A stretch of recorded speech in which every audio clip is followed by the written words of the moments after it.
Hello Rachel, thank you for allowing me to your lovely home and thank you for allowing me to interview you. Could you just please tell me your full name and age? Yeah, so my name is Rachel King and I'm 26. Amazing. And can you just tell me a little bit about your business? Yeah, so I have a baking business, it's called Bunky Bakes. We do all sorts of things from brownies, cookies, blondies, cakes, wedding cakes, lots of different things, and it's a little bit of a family business. So I started it, but I get my boyfriend, my parents involved, my cousins, my brother, so it's become a bit of a family business. Nice. And you say it's called Bunky Bakes. Where Yes. did that come from? So it's a bit of a funny story. When I was born, apparently I was very hairy. I had a lot of hair on the top of my head. So my uncle, who was quite young at the time, said Monkey. That was my nickname for a while. Over time, that kind of created a new nickname, which was Monkey Bunky, and it stuck, and everyone calls me Bunky. So I thought instead of kind of calling it Rachel's Bakery, which is what a lot of people do, I thought I'd be a little bit different and call it Bunky Bakes. Nice. So when did you actually start your business? So I started it, so I actually had an Instagram page, I don't know what year, maybe like 2018, but it was just to take pictures of stuff, and it was a little bit scary because I was very, very bad at that time. So I kind of stopped posting pictures on there because I wasn't getting many likes, but then COVID happened, and I'd recently just got a job working in the NHS as a psychologist, or not even at that time as a psychologist, as a course facilitator, and it was a face-to-face role. And then, of course, with COVID, there was no face-to-face opportunities, so I was in limbo. And I thought I'd just start baking more, had more free time, so I would look on Google, I'd look on YouTube, and try some cakes out and some brownies, and I started posting more. And I guess because a lot of people were at home a lot more, they would see my posts. So then the post got more likes. I started offering kind of delivery services for brownies, blondies, for people to eat while they're in lockdown, and it's taken off from there, really. Wow, amazing.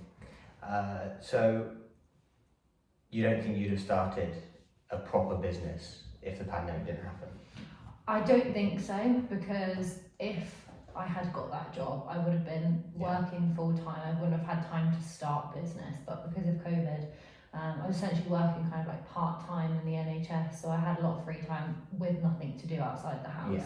So yeah, I don't think I would have started it before, but I didn't even really mean to start the business anyway. It just kind of got traction and I couldn't say no. So yeah. Fair enough. So tell me a little about this driveway market that you've been doing. I understand it's your second year running doing this. Yes. How did it come about? So yeah, essentially it is just a market on my driveway. And the reason it came about was because often markets are quite expensive. You've got to go to places which are maybe half an hour away, and for a baking business that's quite difficult to transport all that stock. Yeah, of course. So, and again, with it being quite expensive, sometimes you could pay up to £100 just to have a table. And for a baking business, again, I don't know how many brownies I need to sell to make that profit, but it's a lot. So I thought, it was Easter time and there wasn't any markets, and markets are a great place to sell a lot of product all at once. So I thought, why don't I just do a market on my driveway? My parents have a massive driveway, so it was very convenient, probably not to their liking, but I asked them, they said yes, and we just propped up a table on the driveway and put it on Instagram, and it was really, really successful. There was queues down the road. I don't know how many people came, but it was a lot. And so much so that actually other people, our neighbours, noticed there was a bit of a scene outside and started coming as well, which was quite cool. And the reason I done the second one was because of how popular the first one was. Again, it's so convenient. I don't need to pay a table fee. I do need to get my parents to take away, but it's a lot cheaper. And so yeah, it was really successful, really easy. All I need to do is transport the goods from the kitchen inside to outside, so it's really convenient. So that's why I've done it. Nice. So in terms of like, with stuff like that, that's bringing in the local community. You have people from up and down the street and people from around the town coming to support you. Do you think now there is more of an inclination from people to support local businesses? Definitely. I mean, personally as well, I like to shop from small businesses as well. I just think it's nicer, you get to know the person behind the business. And it just feels a lot nicer to do that. So I definitely think shopping small, shopping local is way more popular since COVID, definitely. And the people that have bought from me from the start still buy from me now. So I Yeah. definitely think it's catching. People are definitely going small. It's a little bit more expensive, but again, I think you see where the product's from, and you get bigger.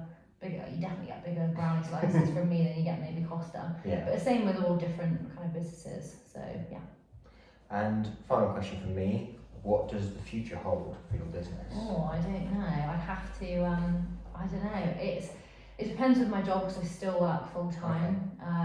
So it definitely depends, and I don't want to give up my full time job anytime Yeah. soon. I'd love to have a shop, but I would definitely need to give up my full time job to do that.